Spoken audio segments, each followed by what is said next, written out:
രാജ്ഘട്ടിൽ ബാപ്പുജി, വീർഭൂവിൽ രാജീവും, ശക്തിസ്ഥലിൽ ഇന്ദിരയും, ധീര രക്തസാക്ഷികൾ, നിണമണിഞ്ഞ വഴികളിൽ ഞങ്ങളുണ്ട് പിന്മുറ, നിങ്ങൾ തൻകിനാക്കളെല്ലാം ഞങ്ങൾ സഫലമാക്കിടും. ഇതാ രാഹുലിനൊപ്പം പാലക്കാട്ട് രമ്യ ഹരിദാസ് ചേരുകയാണ്. ചേലക്കരയിൽ വന്നതിന്റെ ആ ഒരു ദൃശ്യങ്ങളും രാഹുൽ നൃത്തം വെക്കുന്നതൊക്കെ വൈറലായിരുന്നു. ഇപ്പോൾ തിരിച്ചെത്തിയിരിക്കുകയാണ്. കടം വീട്ടാനെത്തിയാണോ? അല്ല, അത് ഉറപ്പാണല്ലോ.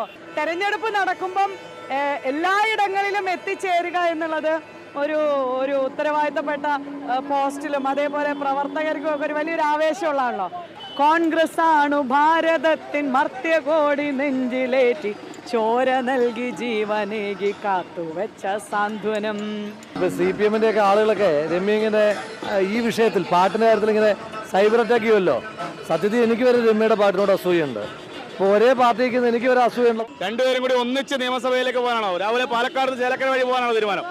പാലക്കാട് നിന്നൊരു വണ്ടി എടുത്തിട്ട് ചേലക്കര നിർത്തിയാൽ ചേലക്കരയിലെ വണ്ടി ആയിരിക്കും തിരുവനന്തപുരത്ത്. അങ്ങനെ പോകാനാണോ? അതെ, അങ്ങനെ പോകാൻ തന്നെയാണ് പ്ലാൻ ചെയ്തിരിക്കുന്നത്. കോൺഗ്രസും മതേതരത്വവും പാട്ടും പാടി പാലക്കാട് ജയിക്കും, ചേലക്കരയും ജയിക്കും.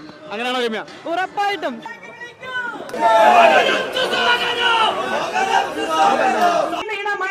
വഴികളിൽ ഞങ്ങളുണ്ട് പിന്മുറ, നിങ്ങൾ തൻകിനാക്കളെല്ലാം ഞങ്ങൾ സഫലമാക്കിടും. കോൺഗ്രസ് ആണ് ഭാരതത്തിൻ മധ്യകോടി നെഞ്ചിലേറ്റി, ചോര നൽകി ജീവനേകി കാത്തുവെച്ച സാന്ത്വനം.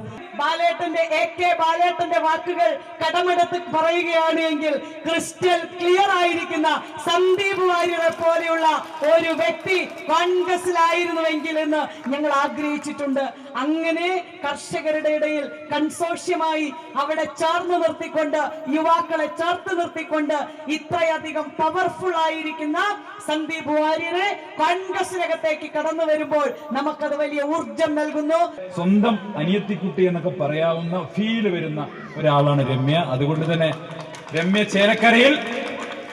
ചേലക്കരയിൽ പാട്ടും പാടി ജയിക്കും എന്നുള്ള കാര്യത്തിൽ എനിക്കൊരു സംശയമില്ല. വി അരവിന്ദിനൊപ്പം